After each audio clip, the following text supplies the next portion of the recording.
Matthieu, chapitre 27. Or le matin venu, tous les principaux prêtres et les anciens du peuple tinrent conseil contre Yehoshua pour le faire mourir. Et l'ayant lié, ils l'amenèrent et le livrèrent à Ponce Pilate, le gouverneur. Alors Yehuda, qui l'avait trahi, voyant qu'il était condamné, se repentit et rapporta les 30 pièces d'argent aux principaux prêtres et aux anciens, en leur disant : « J'ai péché en trahissant le sang innocent. » Mais ils dirent : « Que nous importe, cela te regarde. » Et jetant les pièces d'argent dans le temple, il se retira et alla se suicider par pendaison. Mais les principaux prêtres prirent les pièces d'argent et dirent : « Il n'est pas permis de les mettre dans le trésor, car c'est le prix du sang. » Et ayant tenu conseil, ils en achetèrent le champ du potier pour la sépulture des étrangers. C'est pourquoi ce champ-là a été appelé jusqu'à aujourd'hui le champ du sang. Alors fut accompli ce qui avait été annoncé par Yirmeya le prophète en disant : « Ils ont pris les 30 pièces d'argent de celui que les enfants d'Israël ont estimé, et ils les ont données pour acheter le champ d'un potier, selon ce que le Seigneur m'avait ordonné. » Or Yehoshua comparut devant le gouverneur, et le gouverneur l'interrogea : « Es-tu le roi des Juifs ? » Mais Yehoshua lui déclara : « Tu le dis. » Mais il ne répondit rien aux accusations des principaux prêtres et des anciens.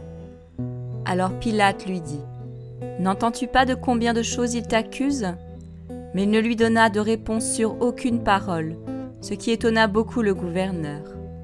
Or, le gouverneur avait coutume de relâcher un prisonnier à chaque fête, celui que demandait la foule. Et il y avait alors un prisonnier infâme, nommé Barabbas. Comme ils étaient rassemblés, Pilate leur dit : « Lequel voulez-vous que je vous relâche ? Barabbas ou Yehoshua qu'on appelle Machia ? » Car il savait bien qu'il l'avait livré par jalousie.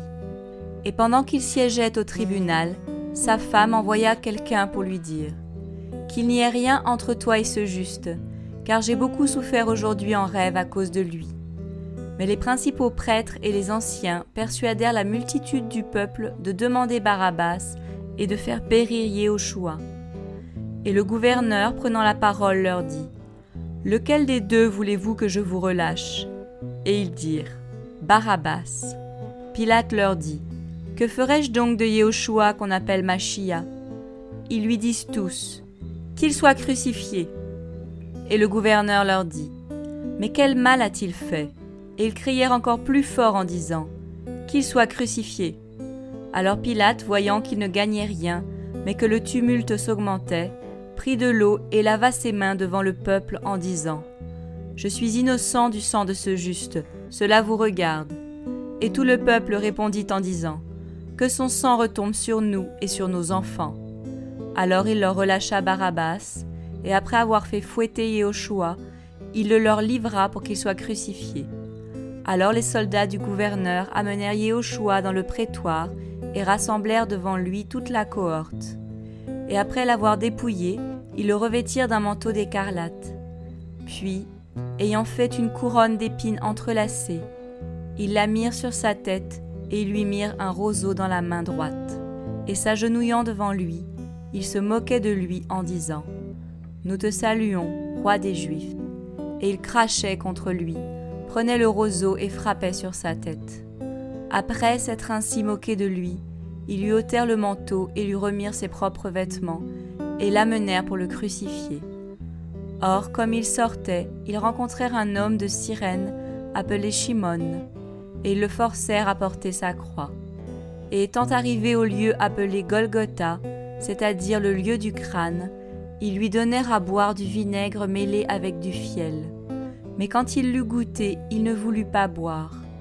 Et après l'avoir crucifié, ils partagèrent ses vêtements en tirant au sort, afin que s'accomplisse ce qui avait été annoncé par le prophète. Ils se sont partagés mes vêtements, et ils ont tiré ma tunique au sort. Puis s'étant assis, ils le gardaient là. Ils mirent aussi au-dessus de sa tête un écriteau, où la cause de sa condamnation était marquée en ces mots : « Celui-ci est Yehoshua, le roi des Juifs. » Alors 2 brigands sont crucifiés avec lui, l'un à droite et l'autre à gauche. Et ceux qui passaient par là blasphémaient contre lui et secouaient la tête, en disant « Toi qui détruis le temple et qui le rebâtis en 3 jours, sauve-toi toi-même. Si tu es le Fils de Dieu, descends de la croix. » Pareillement aussi, les principaux prêtres, avec les scribes et les anciens se moquant, disaient « Il a sauvé les autres et il ne peut pas se sauver lui-même. S'il est le roi d'Israël, qu'il descende maintenant de la croix et nous croirons en lui. Il a mis en Dieu sa confiance, qu'il le délivre maintenant s'il l'aime, car il a dit « Je suis le Fils de Dieu ». Les brigands aussi, qui étaient crucifiés avec lui reprochaient la même chose. Alors depuis la 6e heure jusqu'à la 9e heure, il y eut des ténèbres sur toute la terre. Et vers la 9e heure, Yehoshua s'écria d'une voix forte « Élie, Élie, lama sabachthani » c'est-à-dire « Mon Dieu, pourquoi m'as-tu abandonné ?» Quelques-uns de ceux qui étaient là présents, ayant entendu cela, disaient « Celui-ci appelle Élia. » Et aussitôt, l'un d'entre eux courut prendre une éponge, et l'ayant remplie de vinaigre et fixée au bout d'un roseau, il lui donna à boire. Mais les autres disaient « Laisse, voyons si Élia viendra le sauver. » Alors Yehoshua poussa de nouveau un grand cri et rendit l'esprit. Et voici, le voile du temple se déchira en 2 depuis le haut jusqu'en bas, et la terre trembla et les pierres se fendirent. Et les sépulcres s'ouvrirent et beaucoup de corps des saints qui étaient morts furent ressuscités. Et étant sortis des sépulcres après sa résurrection, ils entrèrent dans la ville sainte et se montrèrent à beaucoup. L'officier de l'armée romaine et ceux qui étaient avec lui pour garder Yehoshua, ayant vu le tremblement de terre et tout ce qui venait d'arriver, furent extrêmement effrayés et dirent « Celui-ci était vraiment le Fils de Dieu. » Il y avait là aussi beaucoup de femmes qui regardaient de loin et qui avaient suivi Yehoshua depuis la Galilée pour le servir, parmi lesquelles étaient Myriam de Magdala, Myriam mère de Yaakov et de Yoseph, et la mère des fils de Zabdi. Et le soir étant venu, un homme riche d'Arimathée appelé Yoseph, qui était aussi disciple de Yehoshua, se rendit vers Pilate et demanda le corps de Yehoshua. En même temps, Pilate ordonna que le corps soit rendu. Et Yoseph, ayant pris le corps, l'enveloppa dans un linceul pur, et le mit dans un sépulcre neuf qu'il avait taillé dans le roc. Puis il roula une grande pierre à l'entrée du sépulcre, et il s'en alla. Myriam de Magdala et l'autre Myriam étaient là, assises vis-à-vis de la tombe.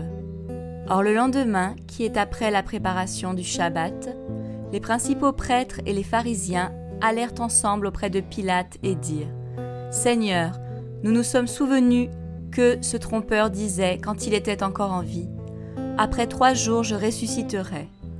Ordonne donc que la tombe soit gardée sûrement jusqu'au 3e jour, de peur que ses disciples ne viennent de nuit et ne volent son corps et qu'ils ne disent au peuple « Il est ressuscité des morts ». Ce dernier égarement serait pire que le premier. Et Pilate leur dit « Vous avez une garde, allez et faites-le garder comme vous l'entendez. » Ils s'en allèrent donc et s'assurèrent de la tombe au moyen d'une garde après avoir scellé la pierre.